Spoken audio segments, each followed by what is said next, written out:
അധ്യായം 5.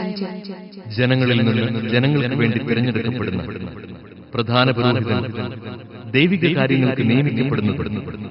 പാപപരിഹാരത്തിനായി ബലികളും കാഴ്ചകളും അർപ്പിക്കാൻ അവൻ തന്നെ ബലഹീനനായതുകൊണ്ട് അജ്ഞരോടും വഴിതെറ്റിയവരോടും വേണ്ടത്ര സഹതാപത്തോടെ പെരുമാറാൻ അവന് കഴിയും. ഇക്കാരണത്താൽ അവൻ ജനങ്ങളുടെ പാപങ്ങൾക്ക് വേണ്ടി എന്ന പോലെ സ്വന്തം പാപങ്ങൾക്ക് വേണ്ടി ബലി സമർപ്പിക്കാൻ കടപ്പെട്ടിരിക്കുന്നു. അഹ്റോനെ പോലെ ദൈവത്താൽ വിളിക്കപ്പെടുകയല്ലാതെ ആരും സ്വയം ഈ ബഹുമതി ഏറ്റെടുക്കുകയല്ല. അതുപോലെ തന്നെ ക്രിസ്തുവും പ്രധാന പുരോഹിതനാകുന്നതിന് തന്നെ തന്നെ മഹത്വപ്പെടുത്തി, നീ എന്റെ പ്രിയപുത്രനാണ്, ഇന്ന് ഞാൻ നിനക്ക് ജന്മമേകിയെന്ന് അവനോട് പറഞ്ഞവൻ തന്നെയാണ് അവനെ മഹത്വപ്പെടുത്തിയത്. അവിടുന്ന് വീണ്ടും പറയും, മെൽക്കിസദേക്കിന്റെ ക്രമപ്രകാരം നീ എന്നേക്കും പുരോഹിതനാണ്. തന്റെ ഐഹിക ജീവിതകാലത്ത് ക്രിസ്തു മരണത്തിൽ നിന്ന് തന്നെ രക്ഷിക്കാൻ കഴിവുള്ളവൻ കണ്ണീരോടും വലിയ വിലാപത്തോടും കൂടി പ്രാർത്ഥനകളും യാചനകളും സമർപ്പിച്ചു. അവന്റെ ദൈവഭയം മൂലം അവന്റെ പ്രാർത്ഥന കേട്ടു.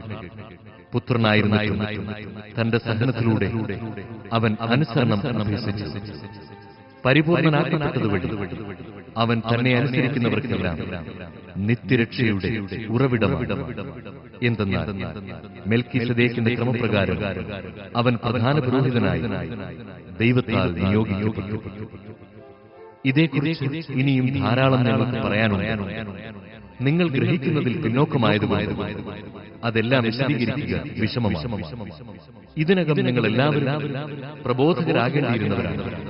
പക്ഷേ ദൈവവചനത്തിന്റെ പ്രഥമ പാഠങ്ങൾ പോലും നിങ്ങളെ വീണ്ടും പഠിപ്പിക്കാൻ ഒരാൾ ആവശ്യമായിരുന്നു. നിങ്ങൾ പാലാണ് ആവശ്യം, കട്ടിയുള്ള ഭക്ഷണം. പാല് കുടിച്ച് ജീവിക്കുന്നവൻ നീതിയുടെ വചനം വിവേചിക്കാൻ വൈദഗ്ധ്യമില്ലാത്തവൻ. എന്തെന്നാൽ അവൻ ശിശുവാണ്. കട്ടിയുള്ള ഭക്ഷണം പക്വത വന്നവർക്കുള്ളതാണ്. അവർ തങ്ങളുടെ ശക്തിവിശേഷങ്ങളുടെ പരിശീലനത്താൽ നന്മതിന്മകളെ വിവേചിച്ചറിയാൻ കഴിവുള്ളവരാണ്. അധ്യായം 6. അതിനാൽ ക്രിസ്തുവിന്റെ വചനത്തിന്റെ പ്രഥമ പാഠം പിന്നിട്ട് നമുക്ക് പക്വതയിലേക്ക് വളരാം.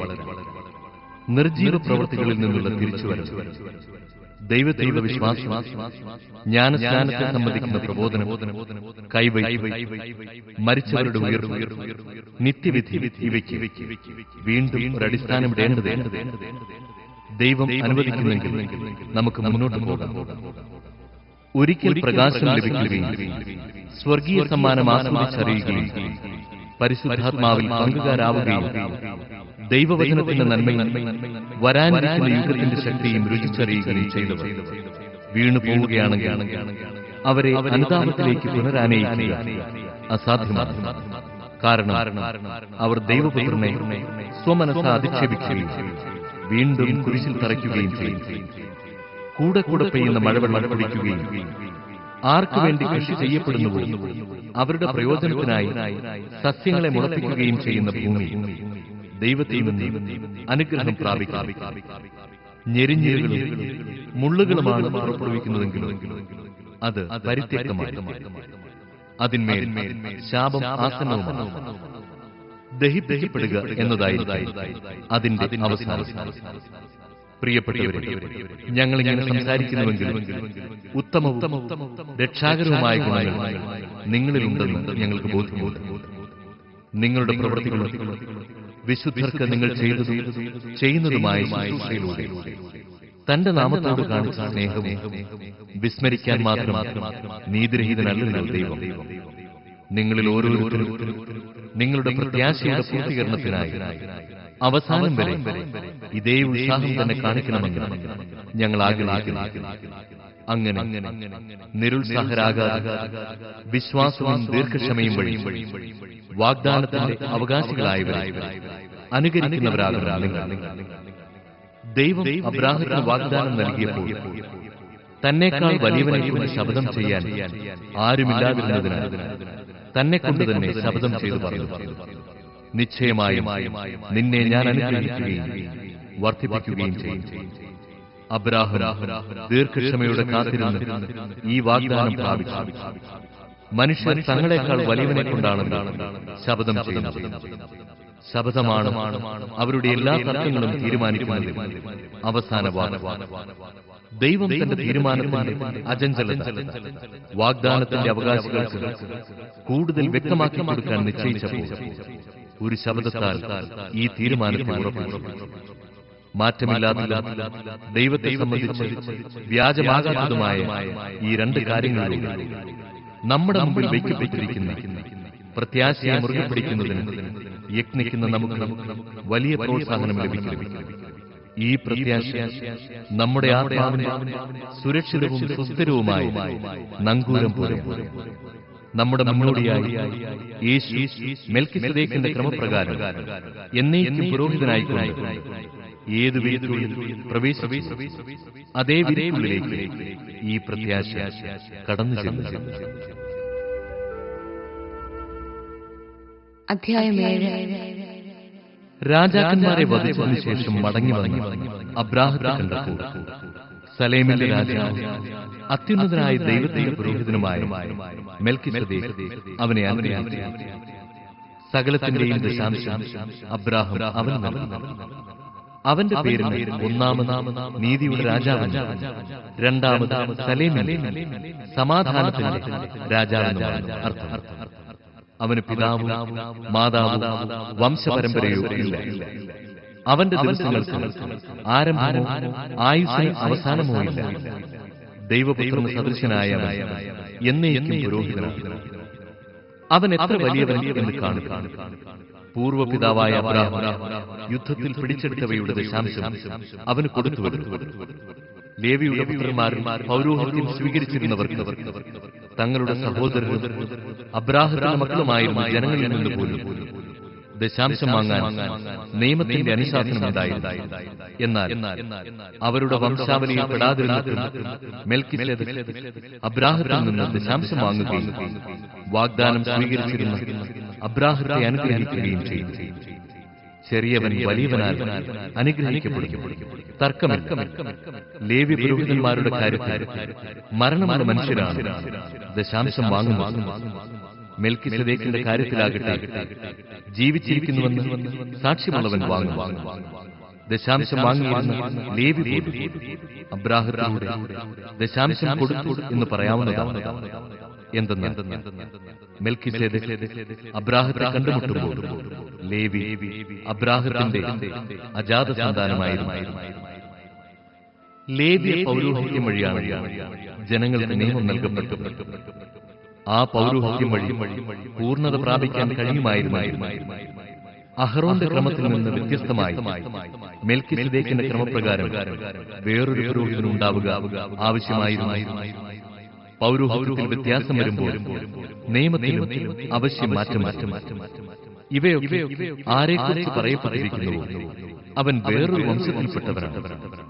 ആ വംശത്തിൽ നിന്നാകട്ടെ ആരും ബലിപീഠത്തിങ്കിൽ ശുശ്രൂഷ ചെയ്തിട്ടില്ല. നമ്മുടെ കർത്താവ് ജനിച്ചത് യൂദായുടെ വംശത്തിലാണെന്ന് സ്പഷ്ടമാണ്. ഈ വംശത്തിന്റെ പൗരോഹിത്യത്തെക്കുറിച്ച് മോശെ ഒന്നും പറഞ്ഞിട്ടില്ല.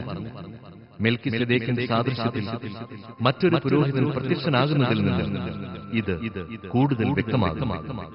ഇവനോ ശാരീരിക ജനനക്രമമനുസരിച്ചല്ല, പ്രത്യുത അക്ഷയമായ ജീവന്റെ ശക്തി നിമിത്തമാണ് പുരോഹിതനായത്. എന്തെന്നാൽ നീ മെൽക്കിസദേക്കിന്റെ ക്രമപ്രകാരം എന്നേക്കും പുരോഹിതനാകുന്നു എന്നവനെ കുറിച്ച് സാക്ഷ്യമുണ്ട്. ആദ്യ കൽപ്പന അസാധുവാക്കപ്പെട്ടത് അതിന്റെ ബലഹീനതയും നിഷ്പ്രയോജനത്വവും കൊണ്ടാണ്. നിയമം ഒന്നിനെയും പൂർണ്ണതയിലെത്തിച്ചിട്ടില്ല. അതിനേക്കാൾ ശ്രേഷ്ഠവും ദൈവത്തിലേക്ക് നമ്മെ അടുപ്പിക്കുന്നതുമായ പ്രത്യാശ അതിന്റെ സ്ഥാനത്ത് നിലവിൽ അതും ശപഥത്തോടുകൂടിയാണ്. മുമ്പ് പുരോഹിതരായവർ ശപഥം കൂടാതെയാണ് തങ്ങളുടെ സ്ഥാനമേറ്റ. ഇവനാകട്ടെ കർത്താവ് ശപഥം ചെയ്തിട്ടുണ്ട്. അവൻ മനസ്സ് മാറ്റുകയില്ല. നീ എന്നേക്കും പുരോഹിതനാണ് എന്ന് തന്നോട് പറഞ്ഞവന്റെ ശപഥത്തോടുകൂടിയാണ് പുരോഹിതനായത്. ഇത് ക്രിസ്തുവിനെ ശ്രേഷ്ഠമായ ഒരു ഉടമ്പടിക്ക് അച്ചാരമാണ്. മുൻകാലങ്ങളിൽ അനേകം പുരോഹിതന്മാരുണ്ടായിരുന്നു. എന്നാൽ ശുശ്രൂഷയിൽ തുടരാൻ മരണം അവരെ അനുവദിച്ചില്ല. യേശുവാകട്ടെ എന്നേക്കും നിലനിൽക്കുന്നതുകൊണ്ട് അവന്റെ പൗരോഹിത്യം കൈമാറപ്പെടുന്നില്ല. തന്നിലൂടെ ദൈവത്തെ സമീപിക്കുന്നവരെ പൂർണ്ണമായി രക്ഷിക്കാൻ അവന് കഴിവുണ്ട്. എന്നേക്കും ജീവിക്കുന്നവനായ അവൻ അവർക്ക് വേണ്ടി മാധ്യസ്ഥം വഹിക്കുന്നു. പരിശുദ്ധനും ദോഷരഹിതനും നിഷ്കളങ്കനും പാപികളിൽ നിന്ന് വേർതിരിക്കപ്പെട്ടവനും സ്വർഗത്തിനുമേൽ ഉയർത്തപ്പെട്ടവനുമായ ഒരു പ്രധാന പുരോഹിതൻ നമുക്കുണ്ടായിരിക്കുക ഉചിതമായിരുന്നു. അന്നത്തെ പ്രധാന പുരോഹിതന്മാരെ പോലെ ആദ്യമേ സ്വന്തം പാപങ്ങൾക്ക് വേണ്ടി, അനന്തരം ജനത്തിന്റെ പാപങ്ങൾക്ക് വേണ്ടി അനുദിനം അവൻ ബലിയർപ്പിക്കേണ്ടതില്ല. അവൻ തന്നെ തന്നെ അർപ്പിച്ചുകൊണ്ട് എന്നേക്കുമായി ഒരിക്കൽ ബലിയർപ്പിച്ചിരിക്കുന്നു. വാസ്തവത്തിൽ നിയമം ബലഹീനരായ മനുഷ്യരെയാണ് പ്രധാന പുരോഹിതന്മാരായി നിയോഗിക്കുന്നത്. എന്നാൽ നിയമത്തിന് ശേഷം വന്ന ശബ്ദത്തിന്റെ വചനമാകട്ടെ എന്നേക്കും പരിപൂർണനാക്കപ്പെട്ട പുത്രനെ നിയോഗിക്കുന്നു. അധ്യായം 8. ഇതുവരെ പ്രതിപാദിച്ചതിന്റെ ചുരുക്കമിതാണ്. സ്വർഗത്തിൽ മഹിമയുടെ സിംഹാസനത്തിന്റെ വലത്തുഭാഗത്തിരിക്കുന്ന ഒരു പ്രധാന പുരോഹിതൻ നമുക്ക് അവൻ വിശുദ്ധ വസ്തുക്കളുടെയും മനുഷ്യനിർമ്മിതമല്ലാത്ത കർത്താവിനാൽ സ്ഥാപിതവുമായ സത്യകൂടാരത്തിന്റെയും ശുശ്രൂഷകനാണ്.